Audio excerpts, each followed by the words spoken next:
Depuis la réflexion jusqu'au moment où le produit va se retrouver en magasin, il faut compter entre 2 à 3 ans sur la complexité du produit. Si c'est des nouveaux produits, on n'a pas de base de départ, on réfléchit, on repose les concepts à zéro, il faut vraiment compter 3 ans. Donc avant de commencer les designs, on passe beaucoup de temps à discuter avec les pratiquants ou les athlètes si c'est un produit SSC, pour bien comprendre leurs exigences, leur affinité avec certaines matières, certaines formes, certains rendus. Et après on commence à réfléchir et à mettre au point tout ça pour créer le nouveau modèle. On commence à dessiner sur des chaussures et puis après ici à Annecy, on est capable de faire des prototypes assez rapidement pour valider des concepts. Ça nous permet d'essayer ça, de donner ça à des pratiquants entre midi et 2 ou le week-end, d'essayer, de valider si c'est bon ou pas, éventuellement de corriger certains défauts, d'améliorer certaines choses, jusqu'à avoir un proto fonctionnel qui satisfasse le pratiquant.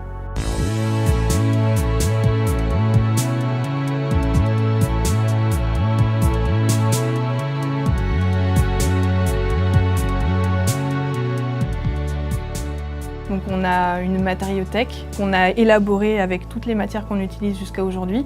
Donc les matières dans notre boîte à outils sont déjà testées et approuvées. Donc elles sont répertoriées dans une base de données informatique qui reprend tous les essais qu'on peut faire sur cette matière.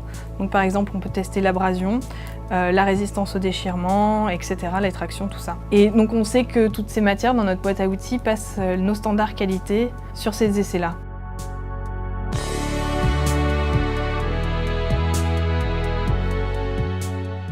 Chez Mavic, la réalisation d'un prototype se caractérise suivant différentes phases. La première phase, c'est le choix des matériaux. Donc, nous choisissons les matériaux soft dans notre matériothèque. Ensuite, nous réalisons le patronage en 2D afin de découper tous ces matériaux que nous avons choisis. En parallèle, nous établissons le plan 3D de la semelle et nous pouvons le prototyper dans notre atelier. Ensuite, nous assemblons ces différents composants, donc tiges et semelles. Ce produit fini, nous le testons avec des pratiquants sur le terrain afin de s'assurer qu'il correspond bien à leurs besoins.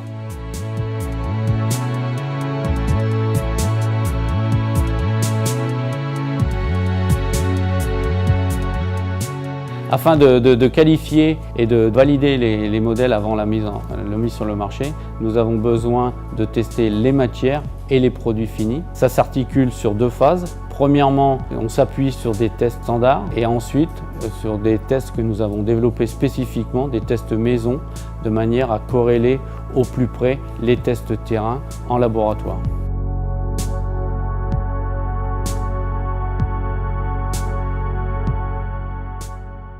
Chez Mavic, nous avons 3 types de tests. Nous avons les tests statiques, les tests dynamiques, dits de performance, et les tests de longue durée. Les tests statiques, je fais essayer des chaussures pour savoir si les gens sont bien, se sentent bien dedans, n'ont pas de gêne, d'inconfort, une bonne tenue.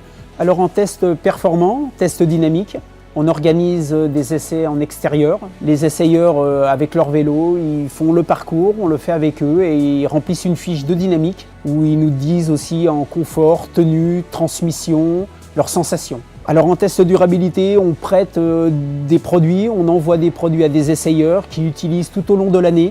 On fait des points tous les 3 mois sur les essais longue durée. Chez Mavic, la qualité est vraiment un point important. Du premier proto à la sortie du produit sur le marché, il faut compter environ une centaine de protos.